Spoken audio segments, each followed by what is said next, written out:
నమస్తే, నేను మీ జర్నలిస్ట్ వసంత్. తెలంగాణ సర్కార్ రేవంత్ రెడ్డి ప్రభుత్వం ఫైల్ టు ఫెయిల్డ్ అనే 99 రోజుల యాక్షన్ ప్లాన్ రెడీ చేసి, అసలు ఈ యాక్షన్ ప్లాన్ లో ఏమేమి ఉంటాయి, దేనికి సంబంధించి, అసలు 99 రోజుల యాక్షన్ ప్లాన్ అంటే ఏంటి అనేది మనం ఒకసారి చూస్తే, రేవంత్ రెడ్డి నేతృత్వంలోని ప్రభుత్వం పాలనలో వేగం పెంచడానికి, సంక్షేమ పథకాలను క్షేత్రస్థాయికి తీసుకెళ్లడానికి ఈ ప్రత్యేకమైన కార్యాచరణను రూపొందింది. అదే 99 రోజుల యాక్షన్ ప్లాన్. రాష్ట్ర వ్యాప్తంగా అభివృద్ధి మరియు సంక్షేమ కార్యక్రమాలను వేగవంతం చేయడానికి ఈ 99 రోజుల యాక్షన్ ప్లాన్ ఏదైతుందో దీన్ని ప్రకటించారు రేవంత్. మార్చి 2, 2026 నుండి జూన్ 9, 2026 వరకు ప్లాన్ అమల్లో ఉండనుందన్నమాట. అయితే దీని ప్రధాన ఉద్దేశం ఏంటి? ప్రభుత్వం తీసుకున్న నిర్ణయాలను త్వరితగతిన అమలు చేయడం, పెండింగ్ లో ఉన్న పనులను పూర్తి చేయడం మరియు పాలనను ప్రజలకు మరింత చేరువ చేయడం. ముఖ్యంగా రాబోయే స్థానిక సంస్థల అంటే ఎంపీటీసీ, జెడ్పీటీసీ ఎన్నికలకు సంబంధించి దీన్ని దృష్టిలో ఉంచుకొని గ్రామీణ ప్రాంతాల్లో అభివృద్ధి పైన ప్రభుత్వం ప్రత్యేకమైన దృష్టి సారించింది. అయితే ఈ యాక్షన్ ప్లాన్ పర్యవేక్షణ కోసం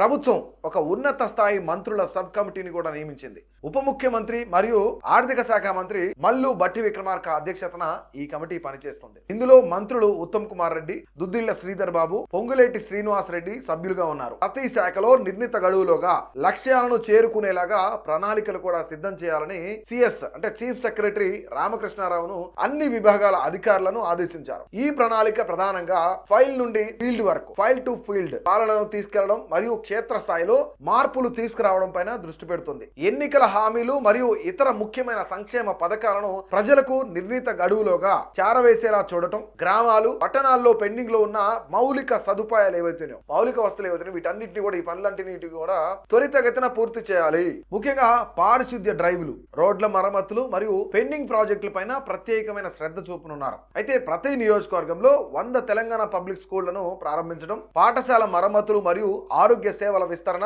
ఈ ప్లాన్ లో ముఖ్యమైన భాగాలు. అయితే వేసవి కాలాన్ని దృష్టిలో ఉంచుకొని తాగునీటి ఎద్దడి లేకుండా అంటే వాటర్ స్కేర్సిటీ రాకుండా చూడటం, దీంతో పాటుగా నీటి సరఫరాను మెరుగుపరచడం పైన ప్రభుత్వం ప్రత్యేకమైన దృష్టి సారించనుంది. ప్రతి ప్రభుత్వ శాఖ తన పరిధిలోని అభివృద్ధి పనులకు సంబంధించి నిర్దిష్టమైన మరియు కొలవదగిన ప్రణాళికలను సిద్ధం చేయాలని చెప్పేసి ఈ ప్రభుత్వం కూడా ఆదేశించింది. పూర్తయిన ప్రభుత్వ భవనాలను వెంటనే ప్రారంభించేలా చర్యలు తీసుకోవాలని అధికారులకు సూచించారు సీఎం రేవంత్ రెడ్డి. ఈ మొత్తం ప్రక్రియను సమీక్షించడానికి ముఖ్యమంత్రి రేవంత్ రెడ్డి ఫిబ్రవరి 28న కార్యదర్శులతో మరియు మార్చి 1న జిల్లా కలెక్టర్లతో సమావేశాలను నిర్వహించారు. ఈ 99 రోజుల ప్రణాళిక ద్వారా రాబోయే స్థానిక సంస్థల ఎన్నికలకు ఎంపీటీసీ, జెడ్పీటీసీ కూడా ప్రభుత్వం సిద్ధమవుతుందని చెప్పేసి విశ్లేషకులు భావిస్తున్నారు. ఏదైతే ఈ యొక్క ఎంపీటీసీ, జెడ్పీటీసీ ఎన్నికలు ఉన్నాయో దానికి ప్రభుత్వం సిద్ధంగా ఉందని చెప్తా ఉన్నారు. అయితే ఇక్కడ ఆరోగ్య శాఖ, హెల్త్ డిపార్ట్మెంట్ ప్రజలకు మెరుగైన వైద్య సేవలు అందించడమే లక్ష్యంగా ఈ 99 రోజుల్లో కీలక మార్పులు చేయనున్నారన్నమాట. రాజీవ్ ఆరోగ్యశ్రీ పథకం కింద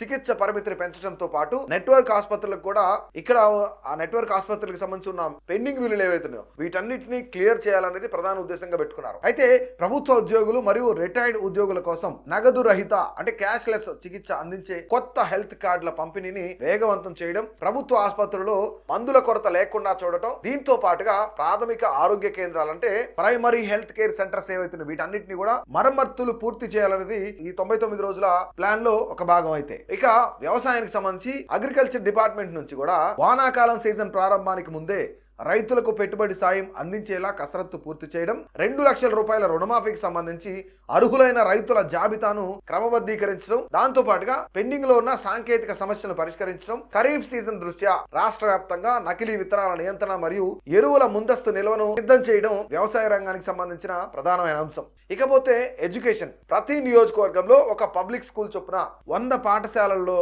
అంటే జూన్ నాటికి ఈ 100 పాఠశాలను సిద్ధం చేయాలనేది ప్రభుత్వం ఎడ్యుకేషన్ డిపార్ట్మెంట్ వైపు నుంచి ఉన్న ప్రధానమైన లక్ష్యం. ఇకపోతే రెవెన్యూ, ధరణి పోర్టల్లో ఉన్న భూ సమస్యలను పరిష్కరించడం, దాంతో పాటుగా పెండింగ్ లో ఉన్న మ్యూటేషన్ దరఖాస్తులను క్లియర్ చేయాలని అనుకుంటుంది. ఇకపోతే పంచాయతీరాజ్, గ్రామాల్లో పారిశుద్ధ్యం మెరుగుపరచడం మరియు పెండింగ్ లో ఉన్న సీసీ రోడ్ల పనులను పూర్తి చేయాలని చెప్పేసి ప్రణాళిక పెట్టుకుంది. ఈ ప్రణాళిక అమలును ప్రతి వారం మంత్రుల ఉపసంఘం ఏదైతుందో దాన్ని సమీక్షిస్తుంది. దాని ద్వారా జూన్ 9 నాటికి స్పష్టమైన ఫలితాలను ప్రజల ముందు ఉంచాలని చెప్పేసి ప్రభుత్వం లక్ష్యంగా పెట్టుకుంది. ఓవరాల్ గా ఇది రేవంత్ రెడ్డి సర్కార్ 99 రోజుల action plan, file to field plan ఏదైతే పెట్టుకున్నారో ఓవరాల్ గా ఈ కార్యక్రమాలన్నింటినీ కూడా చేయదలుచుకున్నారు.